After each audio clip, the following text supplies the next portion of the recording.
तहकीकात होनी चाहिए।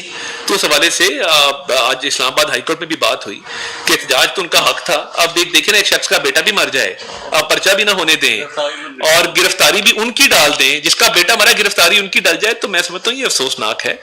और इसकी शफाफ तहकीकात जो है वो ज़रूर होनी चाहिए और इसमें पुलिस को बिल्कुल गैर जानिबदार हो के एक तरफ हो के इसमें किरदार अदा करना चाहिए। किसी के बेटे की जान गई है और उसने बिल्कुल माली मावनत से इनकार किया है कि मैं कोई पैसे वसूल नहीं करूंगा, अपने बेटे का खून माफ नहीं करूंगा, तो फिर पर्चे में नाम क्यों नहीं आता?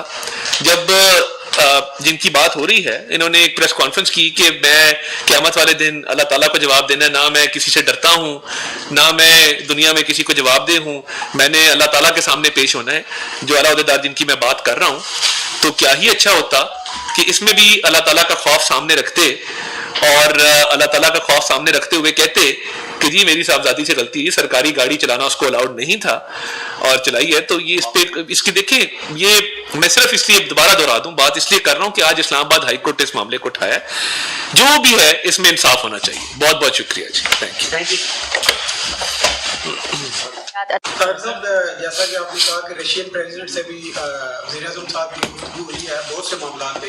इससे पहले भी पाकिस्तान ने रशिया से जो है वो तेल के हवाले से किया था कि 20 से 30% जो है वो सस्ता मार्केट से जो है तेल मिलेगा, लेकिन उसके समरात भी जो है आवाम तक नहीं पहुँचे। तो क्या ये तमाम चीज़ें जो अभी उनके साथ तय हुई हैं, जो मज़ीद तय हुई हैं, जैसा कि वज़ीर-ए-आज़म साहब ने दावत भी दी है उनको पाकिस्तान आने की, तो क्या इसमें अगर अमेरिकन जो है वो इस पर क्रिटिसाइज करेंगे पाकिस्तान को और एक जमात जो है वो भी हर इस पे करती है, वो भी इसमें अपना रोल अदा करेंगे, तो इसके हवाले से क्या देंगे? देखिए, वज़ीर आज़म ने बड़े वाज़ेह अल्फाज में ये कहा कि हमारे जो ताल्लुकात हैं वो उसका इन्हिसार किसी और चीज़ पे नहीं है। हम तमाम ममालिक से अच्छे ताल्लुकात चाहते हैं और पाकिस्तान चाहता है कि तमाम ममालिक के हवाले से जो है वो अच्छे ताल्लुकात बरकरार रहें और हमारी जो इलाकाई रवाबित हैं, ताल्लुकात हैं, जो हमारे मुश्तरका चीज़ें हैं, वो आपस में हम बड़ा हमारा क्लोज लिंक है। तो पिछली दफ़ा भी जो तेल आया था उससे काफ़ी बेहतरी आई थी और रूस के साथ बार्टर सिस्टम पे भी बात हुई कि बार्टर ट्रेड शुरू की जाए।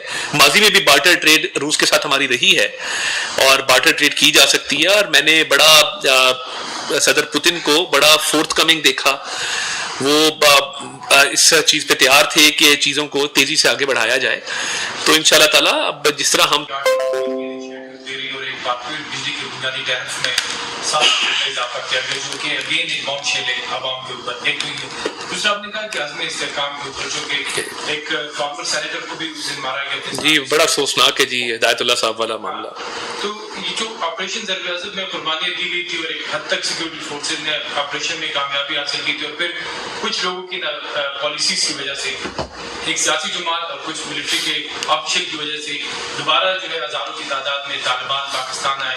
तो क्या एपीसी में कोई एजेंडा से गौर आएगा कि उनके खिलाफ भी कार्रवाई होनी चाहिए जिनकी फेल्यूर की वजह से दोबारा पाकिस्तानी अवाम मर रहे हैं? देखिए, एक तो पहली बात यह है कि इस पर भी मुशावरत हो रही है, कुछ चीज़ फाइनल होगी। मैं कबल अज़ वक्त ना कोई ऐसी बात करना चाहता हूँ, ना क्या सराई करना चाहता हूँ। मैं चाहता हूँ कि एक दफ़ा जब फाइनल हो जाए तो फिर आपके सामने बात रख देंगे। मगर ये बड़ा अफसोस है, हिदायतुल्लाह साहब शहीद हुए, बाजौड़ में एक हमला हुआ, तो इसमें हमें बड़ा दुख है, बड़ा रंज है। वज़ीर आज़म साहब ने भी बड़े गहरे रंज और दुख का इजहार किया और हम चाहते हैं कि ये मामलात जो हैं ये किसी तरफ लगने चाहिए। और देखिए, दहशत गर्दी ख़त्म होगी, इत्तेहाद पसंदी ख़त्म होगी तो पाकिस्तान में इस्तेहकाम जो है मुकम्मल तौर पे आएगा।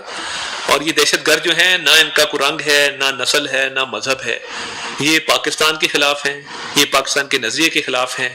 जो भी गवादर पे अटैक करता है, जो भी हमारे एक सेनेटर पे अटैक करता है, जो भी एक किसी माँ के बेटे के ऊपर अटैक करता है या पाकिस्तान को वो अदम इस्तेहकाम का शिकार करना चाहता है, तो वो फिर पाकिस्तान के दुश्मनों के हाथ में खेल रहा है और इसकी इजाज़त नहीं दी जा सकती।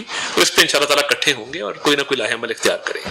मतलब संगतकारों के खिलाफ भी आप कार्रवाई करेंगे? देखिए, अज़्म इस्तेहकाम एक विजन का नाम है, ऑपरेशन की तो बात नहीं हुई, एक विजन का नाम है जिसके तहत स्लीपर सेल्स हैं, सहूलत कार हैं। देखिए, इस पे बड़ा एक मरबूत हिकमत अमली की जरूरत है, नेशनल एक्शन प्लान को रिवाइव करने की जरूरत है।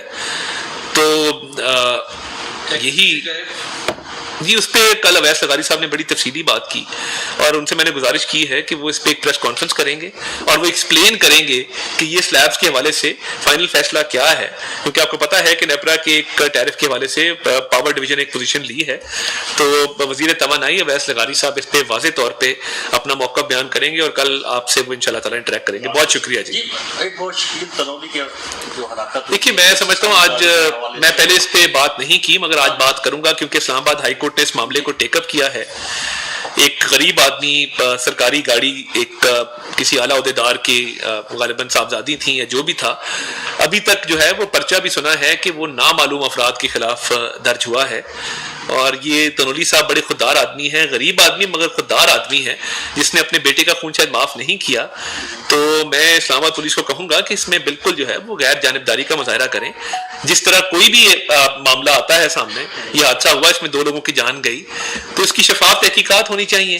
तो उस हवाले से आज इस्लामाबाद हाईकोर्ट में भी बात हुई कि एहतजाज तो उनका हक था। अब देखें ना, एक शख्स का बेटा भी मर जाए, अब पर्चा भी ना होने दें और गिरफ्तारी भी उनकी डाल दें, जिसका बेटा मरा गिरफ्तारी उनकी डल जाए, तो मैं समझता हूँ ये अफसोसनाक है और इसकी शफाफ तहकीकात जो है वो जरूर होनी चाहिए।